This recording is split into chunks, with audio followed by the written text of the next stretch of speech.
Good morning बच्चों, एक बार आपका फिर से स्वागत है अनिल ढाका क्लासेज में। कर लेते हैं मानव में उपस्थित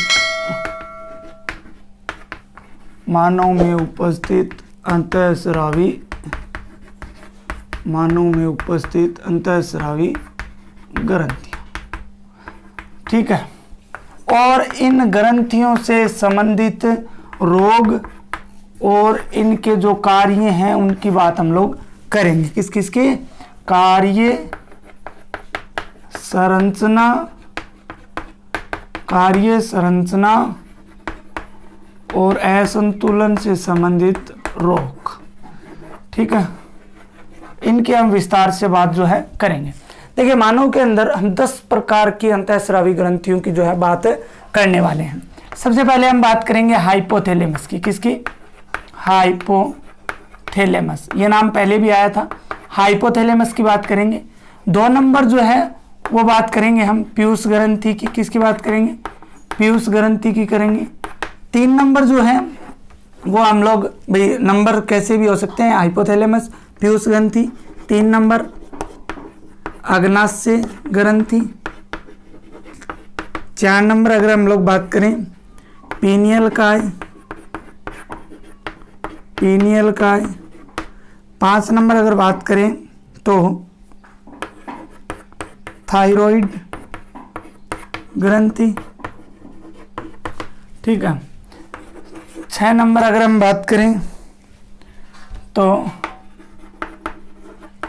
हादिवर्क ग्रंथि या इसको एड्रिनल ग्रंथि बोला जाता है। ये 6 नंबर हो गई। 7 नंबर बात करते हैं हाइपोथैलेमस, पीयूष ग्रंथि, अग्नाशय ग्रंथि, पीनियल काय, थायराइड ग्रंथि। इसके बाद में 7 नंबर अगर हम बात करें तो पैराथायराइड ग्रंथि।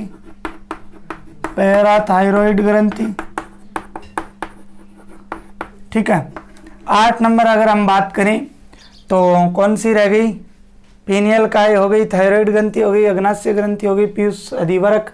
इसके अलावा 2 जो है हम जनन ग्रंथियों की बात करेंगे। एक तो वर्षण ग्रंथि, ठीक है, टेस्टिस, और एक 9 नंबर जो है अंडाशय ग्रंथि। एक आपके लास्ट है थाइमस ग्रंथि। कौन सी है? थाइमस ग्रंथि। तो इस प्रकार से 10 ग्रंथियां जो है आपके सामने हैं। हाइपोथैलेमस, पीयूष ग्रंथि, अग्नाशय ग्रंथि, पीनियल काय, थायराइड, अधिवरक, पैराथायराइड, वर्षण, अंडाशय और थाइमस ग्रंथि। इन 10 की संरचना, कार्य और इनसे संबंधित रोगों की हम लोग बात करेंगे। सबसे पहले हम 1 नंबर की बात करेंगे, प्यारे बच्चों, किसकी बात करेंगे? हाइपोथैलेमस की बात जो है वो करने वाले हैं। ठीक है, हाइपोथैलेमस ही कल मैंने लिखा था, इसी की हम बात करने वाले हैं। बहुत इंपॉर्टेंट है, किसी भी कंपटीशन एग्जाम की बात कर लो चाहे, हाइपोथैलेमस बहुत इंपॉर्टेंट टॉपिक जो है वो रहने वाला है। हाइपोथैलेमस की जब बात करते हैं तो ये अग्र मस्तिष्क में पाया जाता है। किसका भाग होता है ये? अग्र मस्तिष्क, अर्थात फोरब्रेन जो होता है, हम बात कर चुके हैं फोरब्रेन की, तो ये फोरब्रेन का जो है भाग होता है। अर्थात कहने का सीधा सा मतलब यही है, यह अग्र मस्तिष्क में पाया जाता है। प्यारे बच्चों, ये इंपॉर्टेंट क्यों है? जब तक हम जो आपके स्क्रीन के सामने है वो जब आप पढ़ोगे तब आपको पता चलेगा ये क्यों इंपॉर्टेंट है। इसके बात करते हैं तो इस हाइपोथैलेमस के अंदर बहुत सारे ग्रे मैटर जो होता है, गुस्सर द्रव्य जो होता है, उसके अनेक क्षेत्र पाए जाते हैं। उनके क्या पाए जाते हैं? अनेक क्षेत्र पाए जाते हैं। उनको क्या कहा जाता है? हाइपोथैलेमिक सेंटर बोला जाता है, हाइपोथैलेमिक केंद्र कहा जाता है। क्या कहा जाता है? हाइपो। ग्रे मैटर जो होता है ना, ग्रे मैटर, गुस्सर द्रव्य जो होता है, उनके अनेक क्षेत्र पाए जाते हैं। उनको क्या बोला जाता है? हाइपोथैलेमिक केंद्र बोला जाता है। यह हाइपोथैलेमिक केंद्र क्या करते हैं? विशेष मोचक हार्मोन, रिलीजिंग हार्मोन, मोचक हार्मोनों का क्या करते हैं? आगे बात करेंगे मोचक हार्मोन क्या होते हैं। विशेष मोचक हार्मोनों का संश्लेषण करते हैं। और ये विशेष मोचक हार्मोन क्या करते हैं? पीयूष ग्रंथि, 2 नंबर पर पढ़ेंगे हम, पिट्यूटरी ग्लैंड। आप 12वीं क्लास में हो, नाम आपका सुना हुआ है, आसानी से आप लोगों ने 10वीं क्लास के अंदर इसके बारे में पढ़ा है। पीयूष ग्रंथि, पिट्यूटरी ग्लैंड। पिट्यूटरी ग्लैंड की जब हम बात करें, ये भी एक प्रकार की अंतःस्रावी ग्रंथि है। इस पीयूष ग्रंथि से जो हार्मोन स्रावित होते हैं उनका नियंत्रण जो है या उनको प्रेरित हार्मोन स्राव को प्रेरित कौन करते हैं? ये विशेष मोचक हार्मोन करते हैं जो इन हाइपोथैलेमिक केंद्र के द्वारा निर्मित हुए हैं। हाइपोथैलेमिक केंद्र किसे कहा जाता है? हाइपोथैलेमस के अंदर उपस्थित गुस्सर द्रव के जो अनेक क्षेत्र होते हैं उनको क्या बोला जाता है? हाइपोथैलेमिक केंद्र बोला जाता है। तो विशेष मोचक हार्मोन इनको पीयूष ग्रंथि द्वारा स्रावित हार्मोनों को क्या करते हैं? स्राव को उद्दीपित करते हैं। अब सबसे महत्वपूर्ण बात यह है कि हाइपोथैलेमस एंड पिट्यूटरी ग्लैंड आपस में जुड़ी हुई रहती हैं। हाइपोथैलेमस और पीयूष ग्रंथि जो है वो क्या है? आपस में जुड़ी हुई रहती हैं। ठीक है। इसके अलावा अगर हम बात करें तो वेरी वेरी इंपॉर्टेंट वो बात क्या है? वो ये है प्यारे बच्चों, हाइपोथैलेमस द्वारा दो हार्मोनों का संश्लेषण किया जाता है। First releasing hormone and second inhibiting hormone. पहला कौन सा है? मोचक हार्मोन जिसको रिलीजिंग हार्मोन बोला जाता है। दूसरा है निरोधी हार्मोन अर्थात इनहिबिटिंग हार्मोन। निरोधी का मतलब रोकने वाला, मोचक का मतलब प्रेरित करने वाला। दोनों प्रकार के हार्मोन जो हैं वो इसके द्वारा संश्लेषित होते हैं। मेन बात आती है, हम विस्तार से भी बात करेंगे कार्यों की, लेकिन ये दोनों हार्मोन काम क्या करते हैं? ये पीयूष ग्रंथि द्वारा जो हार्मोन का उत्पादन और स्राव जो होता है उसका नियंत्रण करते हैं। पीयूष ग्रंथि द्वारा जो हार्मोनों का स्राव और उत्पादन होता है उनका क्या करते हैं? नियंत्रण करते हैं। कौन सी ग्रंथि? पीयूष ग्रंथि। पीयूष ग्रंथि, ठीक है। पीयूष ग्रंथि के उत्पाद हार्मोन का उत्पादन तथा स्राव का नियंत्रण करने के कारण इनको बोला जाता है अंतःस्रावी नियमन का सर्वोच्च कमांडर, सुप्रीम कमांडर इनको बोला जाता है। क्यों बोला जाता है? क्योंकि यह पीयूष ग्रंथि, अब पीयूष ग्रंथि को मास्टर ग्लैंड कहा जाता है। क्या बोला जाता है? मास्टर ग्रंथि। मास्टर ग्रंथि इसलिए कहा जाता है ये सभी अंतःस्रावी ग्रंथियों का नियंत्रण करती है। तो हाइपोथैलेमस क्या कर रही है? पीयूष ग्रंथि के हार्मोनों के उत्पादन व स्राव का क्या करे? नियंत्रण। इसलिए इसको क्या बोला जाता है? अंतःस्रावी नियमन का सर्वोच्च कमांडर या प्रधान ग्रंथि। प्रधान का मतलब मास्टर ग्लैंड। प्रधान ग्रंथि, मुख्य ग्रंथि जो है उसका नियंत्रक भी इसको कहा जाता है। अर्थात इंग्लिश में अगर हम बात करें तो मास्टर ऑफ मास्टर ग्लैंड भी इसको बोला जाता है। क्या बोला जाता है? मास्टर ऑफ मास्टर ग्लैंड भी इसको बोला जाता है। अब इसके द्वारा स्रावित हार्मोन उनकी बात करते हैं और उनके कार्यों की हम लोग बात करते हैं, कार्य की बात करते हैं। तो hormone secreted by hypothalamus and their functions. Hypothalamus ग्रंथि द्वारा स्रावित हार्मोन और उनके कार्य। ठीक है, क्या मतलब हुआ इसका? Hormone secreted by hypothalamus and their functions, अर्थात हाइपोथैलेमस ग्रंथि द्वारा स्रावित हार्मोन और उनके कार्य। देखिए प्यारे बच्चों, हाइपोथैलेमस द्वारा 10 प्रकार के न्यूरो हार्मोन्स का स्राव किया जाता है। कितने प्रकार के? 10 प्रकार के न्यूरो हार्मोन्स का जो है वो स्राव किया जाता है। कितने टोटल? 10। जो काम क्या करते हैं? जो पीयूष ग्रंथि के स्रावी हार्मोन का नियंत्रण करते हैं। पीयूष ग्रंथि के क्या करते हैं? स्रावी हार्मोन्स का नियंत्रण करते हैं। इनके हम बात करते हैं 10 के 10 वो कौन से हैं। तो देखिए उनके कार्य और उनके नाम की हम लोग बात है वो करते हैं। 1 नंबर अगर हम बात करें तो वो है वृद्धि हार्मोन, मोचक हार्मोन। जैसा कि आपको स्क्रीन पे दिखाई दे रहा है, कौन सा है? वृद्धि हार्मोन, मोचक हार्मोन, जिसका कार्य क्या है? वृद्धि हार्मोन का स्रावण जो होता है उसको प्रेरण करना होता है। इसको शॉर्ट में देखिए GHRH बोलते हैं। G का हो गया ग्रोथ, H का हो गया हार्मोन, R का हो गया रिलीजिंग। मोचक को क्या बोलते हैं इंग्लिश में? रिलीजिंग। और H का क्या हो गया? हार्मोन। वृद्धि हार्मोन, मोचक हार्मोन, तो GHRH। दूसरा है वृद्धि हार्मोन, निरोधी हार्मोन। यह वृद्धि हार्मोनों के स्राव का क्या करता है? सदमन करता है। सदमन क्या होता है? किसी को पता है? सदमन, सदमन का मतलब होता है रोकना। और ऊपर वाला देखिए प्रेरण, प्रेरण का मतलब होता है प्रेरित करना, सदमन का मतलब रोकना। तो वृद्धि हार्मोन, निरोधी हार्मोन को शॉर्ट में बोलेंगे ग्रोथ हार्मोन, इनहिबिटिंग। आई का क्या हो गया? इनहिबिटिंग। एंड H का क्या हो गया? हार्मोन। तीसरा है थायरोट्रोपिन, मोचक हार्मोन। कौन सा है? थायरोट्रोपिन, मोचक हार्मोन।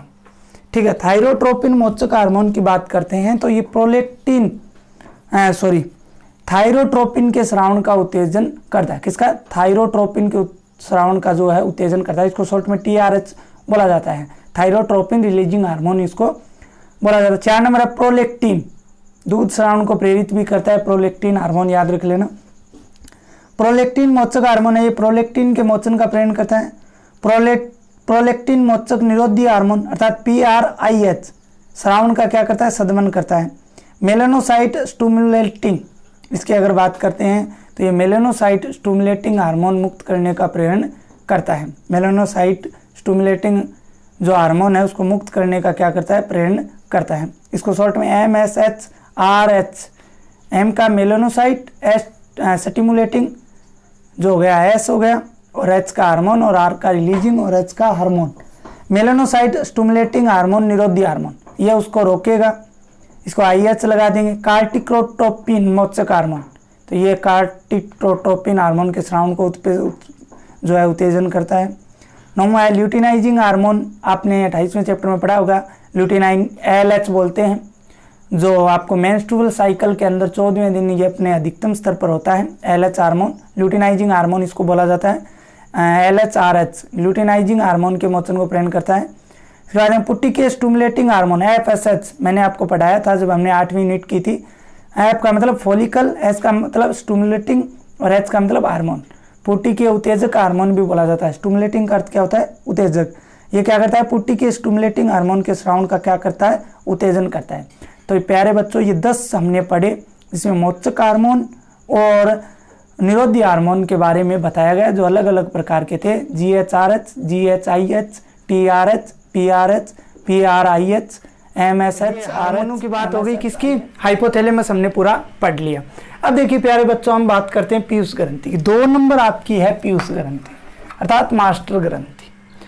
पीयूष ग्रंथि को बोला जाता है इंग्लिश में pituitary gland, PITUITARY, pituitary gland इसको बोला जाता है। ये इसकी बात करते हैं तो अग्र मस्तिष्क में ही ये स्थित होती है, और यह हाइपोथैलेमस से जुड़ी हुई रहती है। हाइपोथैलेमस के अंदर मैंने कहा था ये पीयूष ग्रंथि से जुड़ी रहती है।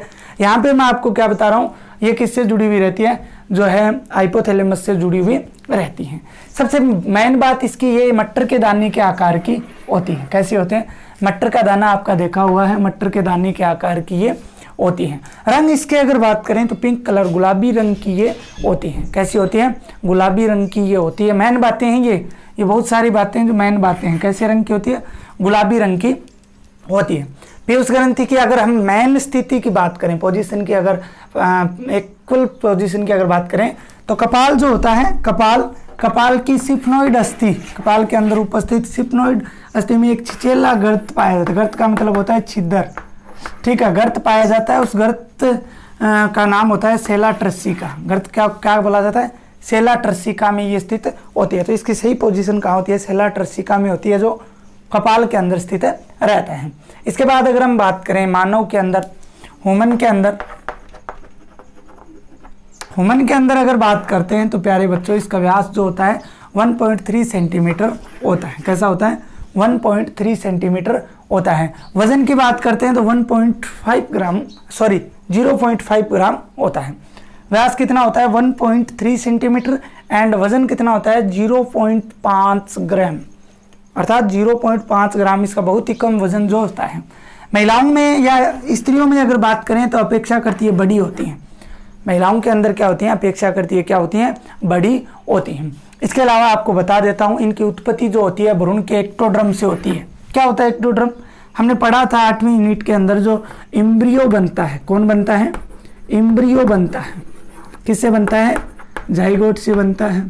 ठीक है, लंबी प्रोसेस है, हमने पढ़ ली थी। एम्ब्रियो जो बनता है इसमें 3 स्तर होते हैं। जनन स्तर कितने होते हैं, 3 होते हैं। एक कौन से होते हैं, एक्टो, एंडो एंड मीजो। तीनों के मैंने आपको कार्य बताए थे, जिनमें से एक्टोड्रम से किसकी उत्पत्ति होती है, पीयूष ग्रंथि। मैंने ग्रंथियों के भी बताए थे। आप लोग चैप्टर वो निकालना, जो भी आपके चैप्टर है वो चैप्टर निकालना, उसके अंदर आप देखना कि ये आपको बताया हुआ है या नहीं बताया हुआ है। 100% आपको बताया हुआ है। पीयूष ग्रंथि की उत्पत्ति किससे होती है, एक्टोड्रम के द्वारा होती है। ठीक है, अब अगर हम बात करें आगे तो इसको मास्टर ग्रंथि भी कहा जाता है। प्रश्न ये नहीं पूछेगा इसको मास्टर के पीयूष ग्रंथि को क्या कहा जाता है, मास्टर ग्रंथि, ये पूछेगा क्यों कहा जाता है।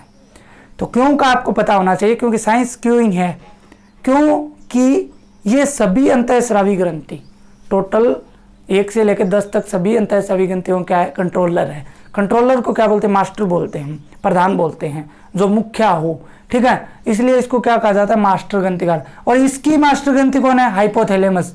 पीयूष ग्रंथि का नियंत्रण करेगी उसको हाइपोथैलेमस, ठीक है, तो उसके स्राव जो है उनका नियंत्रण हाइपोथैलेमस द्वारा होता है, बाकी ये सभी अंतःस्रावी ग्रंथियों का नियंत्रण करती है। अब हम बात करेंगे इसकी कार्य और संरचना के आधार पर। पीयूष ग्रंथि की पालियां 2 पालियां होती हैं संरचना और कार्य के आधार पर। तो 2 पालियां, एक का नाम है एडिनोहाइपोफाइसिस, एडिनोहाइपोफाइसिस जिसको अग्रपाली कहा जाता है। एडिनोहाइपोफाइसिस को क्या बोला जाता है, अग्रपाली बोला जाता है। और दूसरी होती है न्यूरोहाइपोफाइसिस जिसको पश्चपाली बोला जाता है। बात करेंगे इनको ये क्यों कहा जाता है, लेकिन पहले समझ लीजिए कि जो दोनों पालियां हैं उन पालियों की अगर हम बात करेंगे, विस्तार से वर्णन पढ़ेंगे, उनका डायग्राम भी मैं बनाऊंगा, लेकिन उससे पहले हम समझ लेते हैं कौन कौन से भाग होते हैं। 2 भाग हैं, एक तो एडिनोहाइपोफाइसिस पाली और दूसरी है न्यूरोहाइपोफाइसिस पाली। इसको अग्रपाली कहा जाता है, इसको पश्चपाली कहा जाता है। ओके, अब इनके अंदर 3 भाग होते हैं, दोनों के अंदर एडिनोहाइपोफाइसिस एंड न्यूरोहाइपोफाइसिस के अंदर कितने भाग होते हैं, 3 भाग होते हैं, जिसमें एडिनोहाइपोफाइसिस या अग्रपाली की बात करते हैं, आगे वाली पाली की बात करते हैं, फ्रॉन लोब्स की बात करते हैं। तो इसमें पहला है पार्स ट्यूबरोलिस, पार्स ट्यूबरोलिस, दूसरा है पार्स इंटरमीडिया, तीसरा है pars distalis, pars tuberalis, pars intermedia, pars distalis. और दूसरी पश्चपाली या न्यूरोहाइपोफाइसिस अगेन थर्ड जो 3 पार्ट्स के अंदर डिवाइडेड जो है वो की गई है, पार्स नर्वोसा, मध्य इमिनेंस एंड पीयूष वरंत, पार्स नर्वोसा, मध्य इमिनेंस और पीयूष वरंत। अब हम आगे वाली वीडियो में संरचना सहित कौन सा भाग कहाँ पाया जाता है और ये क्या काम करते हैं, इनकी बात हम लोग करेंगे। आज के लिए इतना ही, धन्यवाद।